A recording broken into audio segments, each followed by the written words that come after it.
बोलो शंकर भगवान की जय, शिव महापुराण की जय, विश्वेश्वर संहिता की जय। 15वां अध्याय देश, काल, पात्र और दान आदि का विचार।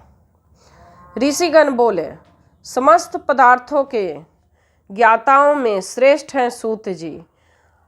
अब आप क्रमशः देश, काल आदि का वर्णन करें।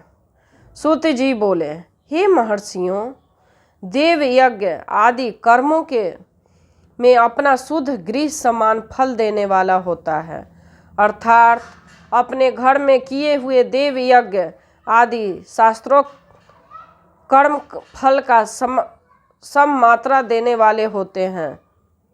गौशाला का स्थान घर की अपेक्षा 10 गुना फल देता है। जहाँ पूजा पाठ करते हैं घर में देवयज्ञ का मतलब इतना फल देते हैं, गौशाला में करने से उसके 10 गुना, घर से 10 गुना ज़्यादा फल देते हैं।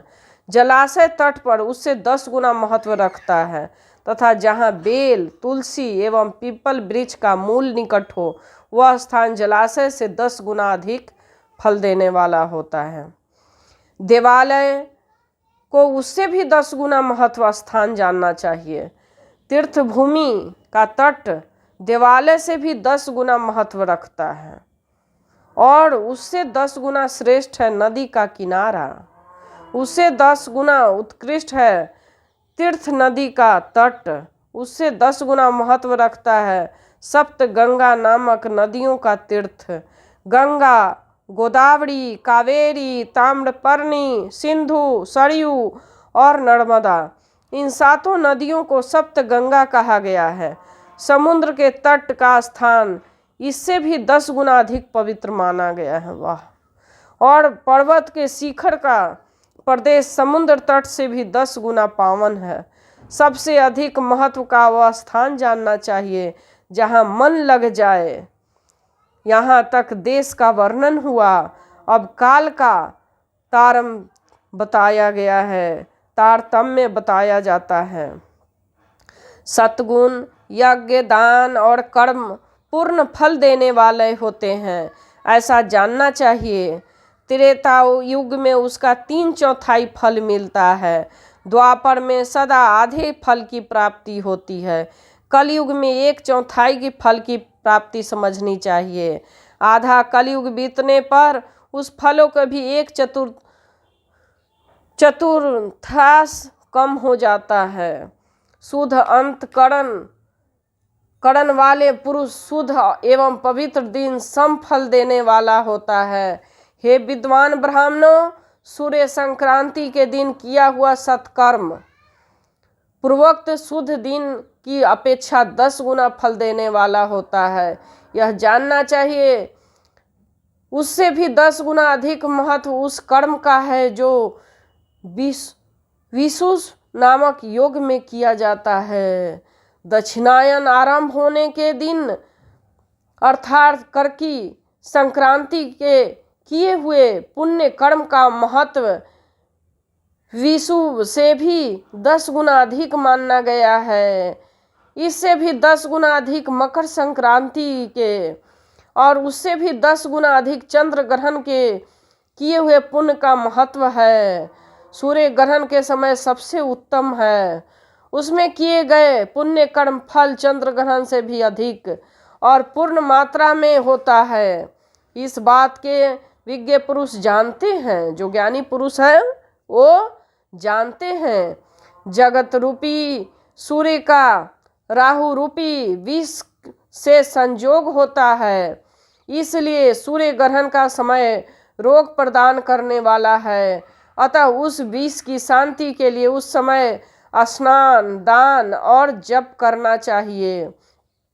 वह काल विष के शांति के लिए उपयोगी होने के कारण पुण्यप्रद माना गया है। जन्म नक्षत्र दिन तथा वर्ष की पूर्ति दिन का समय सूर्य ग्रहण के समान ही समझा जाता है, परंतु महापुरुषों के संग काल करोड़ों सूर्य ग्रहण के समान पावन है, ऐसा ज्ञानी पुरुष मानते हैं।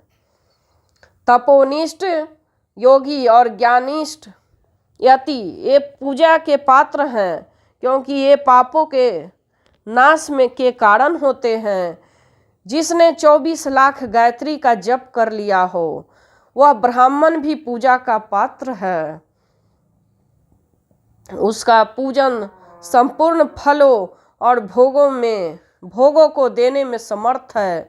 जो पतन से ऋण करता हुआ नरक में गिरने से बचा लेता है, मतलब जो उसको भी बचा लेता है, उसके लिए इसी गुण के कारण शास्त्र में पात्र शब्द का प्रयोग होता है।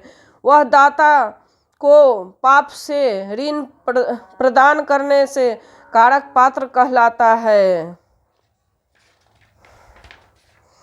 गायत्री अपना गान करने वाला अधोगति से ऋण करती है, इसलिए वह गायत्री कहलाती है।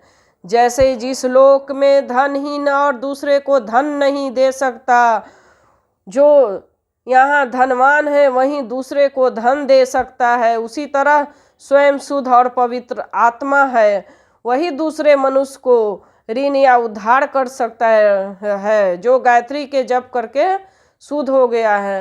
मतलब कहा गया है जो मनुष्य किसी के पास कुछ है ही नहीं तो दूसरे को कैसे उद्धार करेगा, और जो गायत्री जप करके ज्ञान करके लोगों को उद्धार करेगा अपने वाणी के द्वारा, अपने जप के द्वारा सुनाएगा, ताकि सुन के लोगों का उद्धार हो जाए, वही उसकी कामना होती है।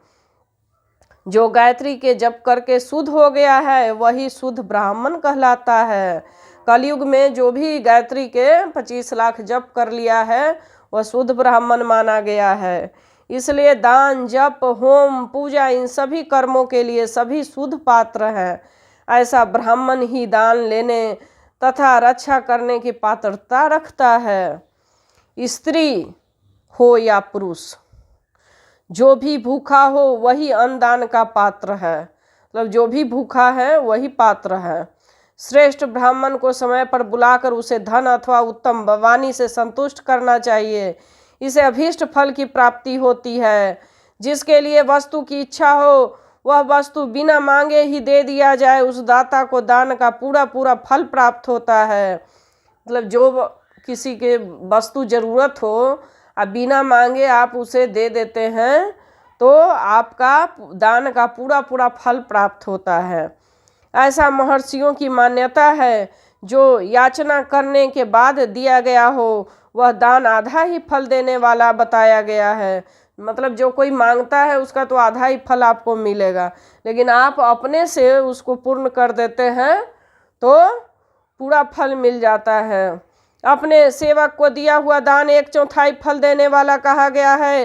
हे विप्रवरो, जो जाति मात्र से ब्राह्मण है, दीनता पूर्ण वृत्ति से जीवन बिताता है, उसे दिया हुआ धन का दान दाता इस भूतल पर 10 वर्षों तक भोग प्रदान करने वाला होता है। उसी दान यदि वेक्ता ब्राह्मण को दिया जाए तो वह स्वर्ग लोक में देवताओं के 10 वर्षों को दिव्य भोग देने वाला होता है। गायत्री जापक ब्राह्मण को दान देने से सत्य लोक में 10 वर्षों तक पुण्य भोग प्राप्त होता है, और विष्णु भक्त ब्राह्मण को दिया गया दान वैकुंठ के प्राप्ति कराने वाला जाना जाता है। शिव भक्त विप्र को दिया हुआ दान कैलाश की प्राप्ति करने वाला कहा गया है। इस प्रकार सबको इन लोगों को भोग प्राप्ति के लिए दान देना चाहिए। रविवार के दिन ब्राह्मणों को दशांग अन्न देने वाला मनुष्य दूसरे जन्मों में 10 वर्षों तक निरोग रहता है। जो रविवार के दिन ब्राह्मण को दान देता है वो 10 वर्षों तक निरोग रहता है।